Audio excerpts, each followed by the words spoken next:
नमस्कार। आज आपकी वैक्सीन से संबंधित दुविधा के बारे में कुछ जानकारी ऐसी देते हैं जिससे कि आप सभी जल्दी से जल्दी जो भी वैक्सीन अवेलेबल हो लगा लें और अपने को बचाने में और वायरस के ट्रांसमिशन को तोड़ने में देश की मदद करें।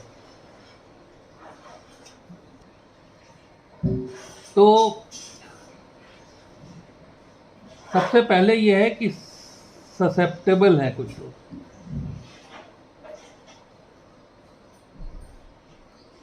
ये वो हैं जिनको कि वायरस हो सकता है आज के दिन में, और अगर ये बीमार हो गए, इन्फेक्ट हो गए, तो ये ससेप्टेबल धीरे धीरे ये इम्यून हो जाएंगे। दैट मीन्स इनके अंदर बॉडी का जो सिस्टम है वो अगर अगली बार वायरस कोई आता है तो उसको मारने के लिए सक्षम हो जाएगा और दोबारा इनको इन्फेक्शन नहीं हो सकता। तो ना तो ये खुद बीमार होंगे और ना ही ये वायरस को फैलाएंगे, ना तो ये कैरियर बन पाएंगे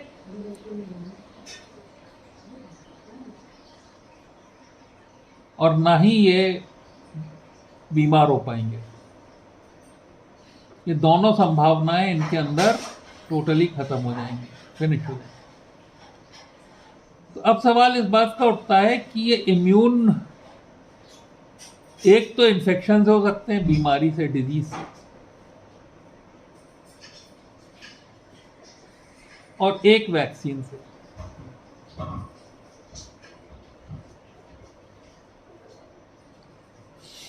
तो आज के दिन जो है वो स्थिति ये है कि हम चाहते हैं कि ज़्यादा से ज़्यादा वैक्सीन से इम्यून हो, क्योंकि डिजीज से डेथ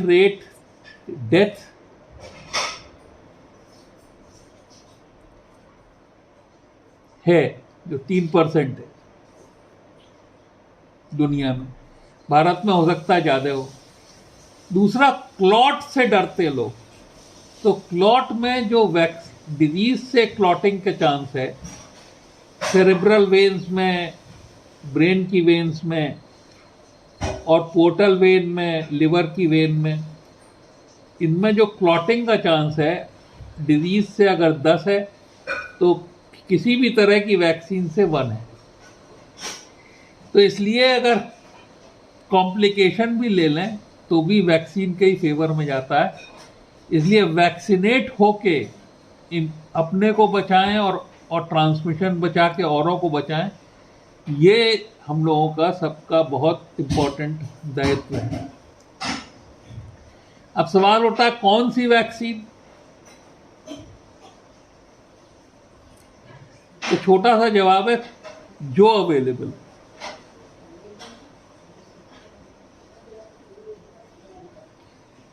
दूसरा सवाल उठता है कब? As soon as possible.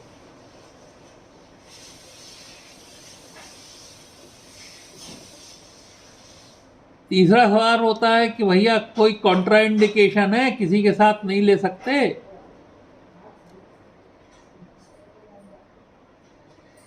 तो खाली ये है कि आज तक जो इफेक्टिव है क्लॉट वालों में, बहुत रेयरली, कि अगर आप कोई ब्लड थिनर ले रहे हैं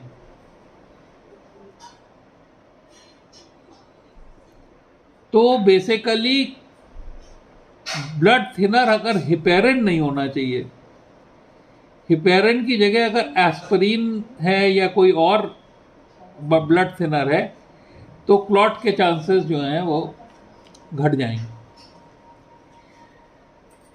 अब इसके बाद प्रेगनेंसी में लेना है नहीं लेना है, और ये दुविधा है। तो दुविधा से हम लोग दूर रहते हैं, दुविधा के चक्कर में नहीं पड़ते हैं और ये फॉलो करते हैं कि भैया जो वैक्सीन अवेलेबल हो एज सुन एज पॉसिबल आपको ले लेनी चाहिए।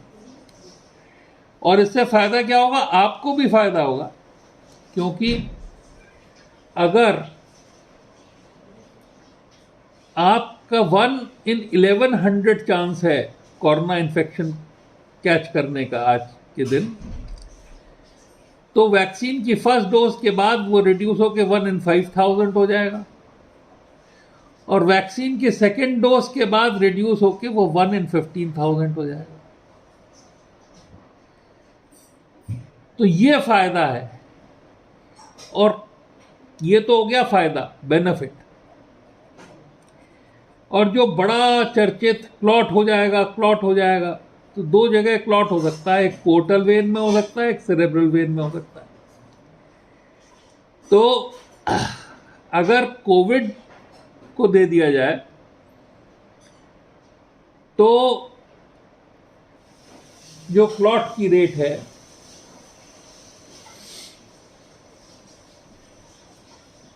वो, जो कोई भी रेट है, वैसे बता दिया मैंने आपको, वैक्सीन के साथ डिजीज से में क्लॉटिंग की रेट अगर 10 है, 10% है मान लीजिए, तो 10% एब्सोल्यूट नहीं है, वैसे डिजीज के साथ 10% है, तो वैक्सीन के साथ 1% है। 10 टाइम्स ज़्यादा रेट है डिजीज के साथ क्लॉटिंग की एज कंपेयर टू वैक्सीनेशन। तो इसलिए वैक्सीनेशन सेफर है एज कंपेयर टू डिजीज। तो शॉर्ट में जो है वो ये वाली बात है। अब सवाल इस बात का उठता है कि वैक्सीनेशन काम कैसे करता है। थोड़ा सा इंटरेस्टिंग बात ये होती है कि जब हम ये समझ लेते हैं कि काम कैसे करती है वैक्सीन, तो ज़रा ज़्यादा समझ में आता है।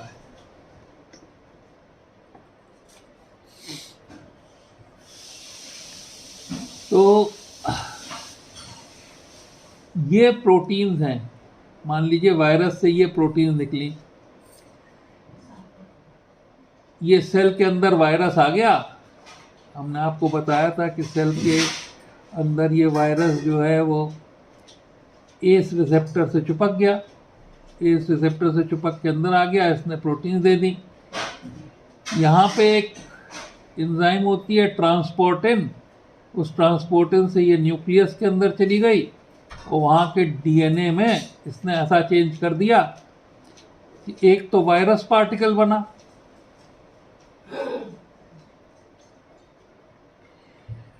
दूसरा इंटरफेरॉन बना। इस इंटरफेरॉन ने दूसरे सेल्स को सूचना दी, सुरक्षित हो जाओ, हमला हो रहा है, सुरक्षित हो जाओ, सावधान। और तीसरा, इसने एक कैस्केड ऑफ साइटोकाइन रिलीज कर दी, जिससे कि बहुत तगड़ा इन्फ्लेमेशन हो गया। और वो इन्फ्लेमेशन ने क्या किया कि क्योंकि एयर की बाउंड्री और ब्लड की बाउंड्री के बीच में इन्फ्लेमेशन हो गया, तो इधर की तरफ की एयर और ब्लड का जो एक्सचेंज है वो पुअर हो गया, ये बाधित हो गया। ना इधर आ पाएगी हवा, ना इधर जा पाएगी, और इसलिए मृत्यु हो गई, डेथ हो गई। अब वैक्सीन क्या करेगा? वैक्सीन आपके डीएनए को ये सिखाएगा कि ये वायरल पार्टिकल कैसे बनाएं, पर वो ये वाला वायरल पार्टिकल नहीं, वायरस नहीं बनाएगा, वायरल पार्टिकल बनाएगा। वायरस की चिपकने पार्ट की प्रोटीन बनाएगा, ये वाली। तो क्या होगा कि इसके अगेंस्ट जो आपकी मैक्रोफेज है वो ये वाली प्रोटीन्स को खा जाएगी। इन वाली प्रोटीन्स को खाने को जब वो लिम्फोसाइट्स को प्रेजेंट करेगी, इनको प्रेजेंट करेगी, बताएगी कि भैया ये वाली प्रोटीन है जो नई आ रही है बहुत सारी, तो ये लिम्फोसाइट जो है ये टी सेल और बी सेल में बदल जाएंगे। और ये जो हैं इस प्रोटीन के अगेंस्ट एंटीबॉडी बना देंगे और सेल्स जो है तैयार हो जाएगी। अगली बार जबरदस्त रिस्पॉन्स वायरस के अगेंस्ट होगा। जैसे ही वायरस, असली वायरस अपनी इन प्रोटीन के साथ आया, इनके साथ जबरदस्त रिस्पॉन्स होगा। तो अब ये वैक्सीन्स दो तरह की हैं।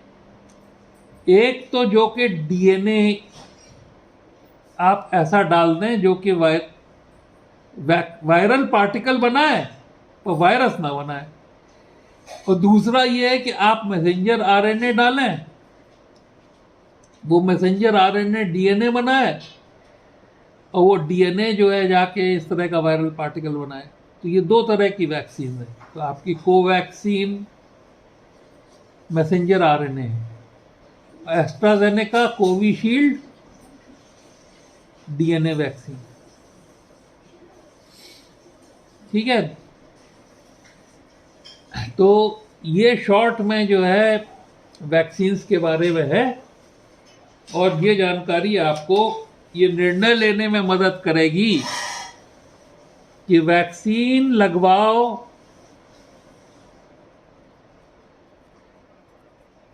जरूर लगवाओ,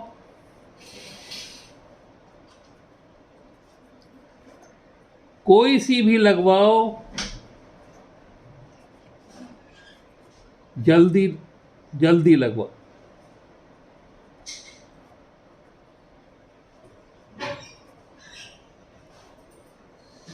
और इससे बीमार होके इम्यून मत होना, वैक्सीन लग के इम्यून हो जाना।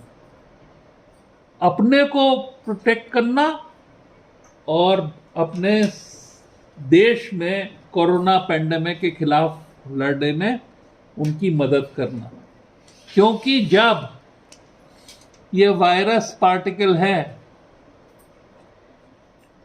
और ये बेचारे ढूंढ रहे हैं किसके पास जाएं, और हर जगह इनको ऐसे लोग मिल रहे हैं जिनके पास कवच है, कवच, तो ये जा ही नहीं पाएंगे, मर जाएंगे। अब कवच ये जो है दो तरह से आएगा, बीमारी से आएगा और वैक्सीन से आएगा। ज़्यादा से ज़्यादा वैक्सीन से आए और कम से कम बीमारी से आए, इसलिए वैक्सीन लगवाओ। धन्यवाद।